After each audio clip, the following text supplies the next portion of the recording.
We are back on Taking Care of Business on Koerner Radio, News Talk 1180, 1230 KGEO, 1410 KERI, and now in Albuquerque, New Mexico on 1000 KKIM.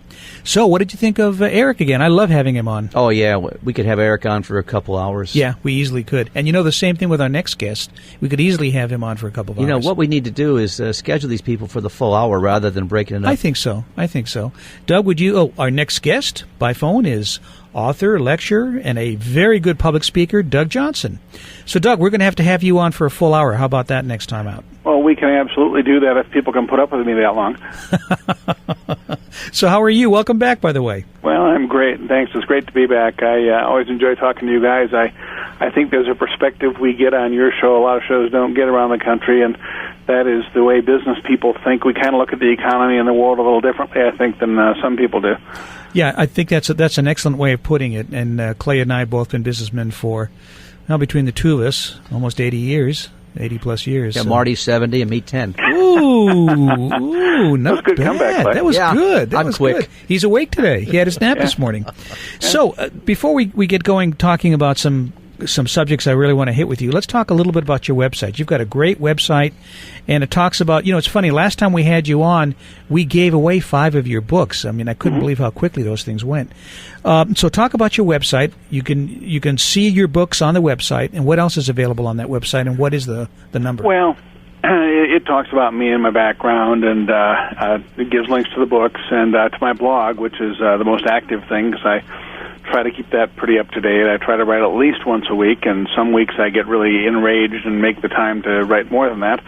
But we try and take on the Horse Sense blog, which they can get to through DougJohnsonOnline.com or go directly to it at HorseSenseBlog.com. We try to look at things and kind of compare the nonsense of the way the media put things out there and the politicians put things out there with good old-fashioned common sense or horse sense. And so that's what really the purpose of that site is for. And that site drives a lot of things. It drives speaking topics I do when I do public speaking. It drives certainly topics that we do on shows like yours, and it also drives content for op-eds and even books. So it's taken off more than we expected. It's amazing, and it's got readers surprisingly from all over the world. I get regular readers from very surprising places. It amazes me. I've got some regular readers in Russia and China, which surprises me.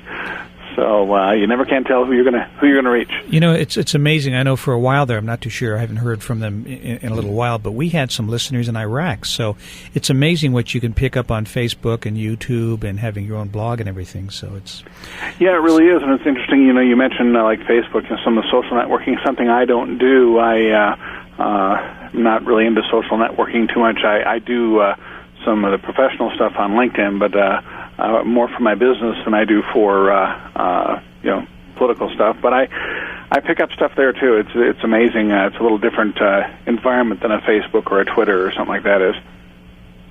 Yeah. Doug, one question, and it's funny, I wasn't going to go here, but just thinking about the fact that the three of us have a business background reminded me of this. I was watching a 2 or 3 week old version of This Week with George Stephanopoulos, and they had David Stockman on, who I'm going to try to get on the show. He was Reagan's budget director, and he came out with a great book that's creating a lot of controversy. But one thing he mentioned is how we look at the unemployment numbers, and the categories are different with how we did it in 2000. And he said if we used the same categories we used when Reagan was in office, the number would be 13% unemployment instead of 7.6. Do you know anything about that? I do. In fact, it's really ironic you say that, because I posted a new blog post last night dealing with how the government is manipulating numbers in various areas to try and make us feel better about things when they're not making things any better. And I mentioned that during the Clinton era in '94 that they actually changed the way they measure it so that they could make the things look better. And I think Stockman's book is great, and I think he's phenomenal.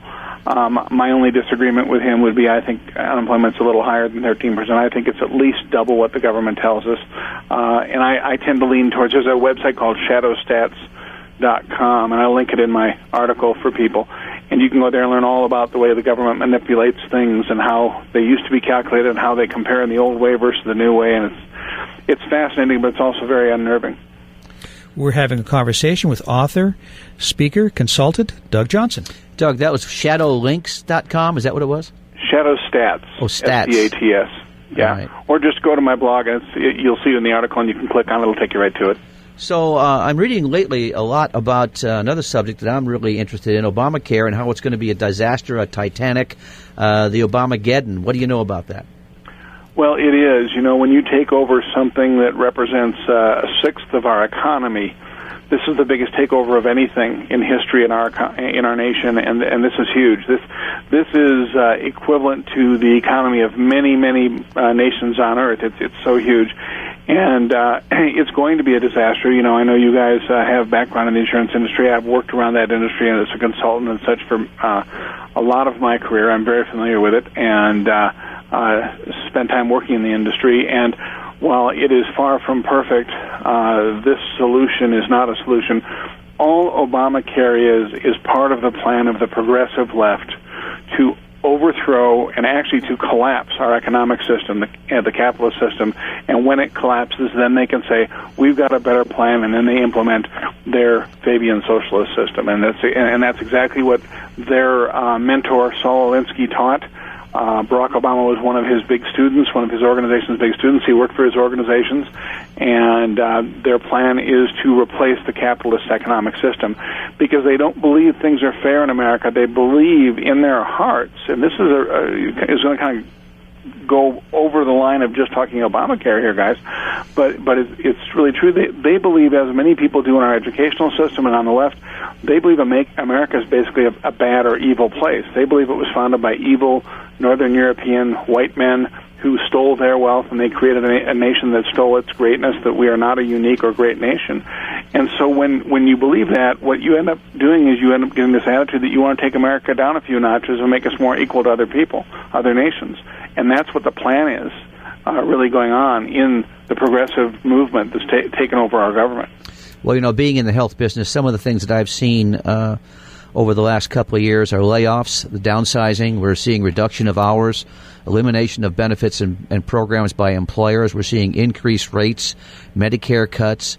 They're just creating more dependence, and they're talking about giving tax credits. Well, who's going to pay for all these things? That's my question. Well, and that's exactly the point. We're going to, as citizens, have to make choices about what's important to us, and we all do that to some degree depending on our economic situation. But you have situations in your life and you say, well, gee, you know, I'd really like to do such and such, so I've got to give up some other things to do it. And maybe that's take a certain vacation, maybe it's own a certain car or a certain house. But we make choices to what our priorities are. Well, it's going to come down to that necessities will be priorities, and we won't have the luxuries we had. We will see a dramatically different lifestyle as our economy continues to go downhill and collapse.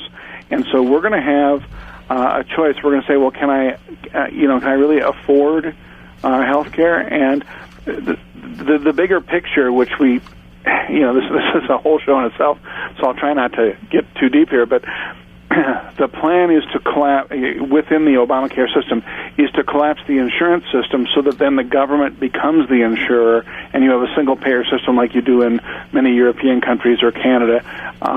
They believe that will work. It is proven not to work over and over and over again, and we will see that here, and we'll see older people in this country, which I believe will be people over about the age of 50, will no longer get health care the way they have in the past. It will not be up to your doctor and you. It will be up to some bureaucrat, and they'll decide, they'll say, Clay, I know that back's hurting you and you're getting older, but we just don't think back surgery is good, so we're going to give you a pain pill. And Marty, you're getting older too, and that knee that's bothering you, we really don't want to do a knee replacement, so here's a pain pill.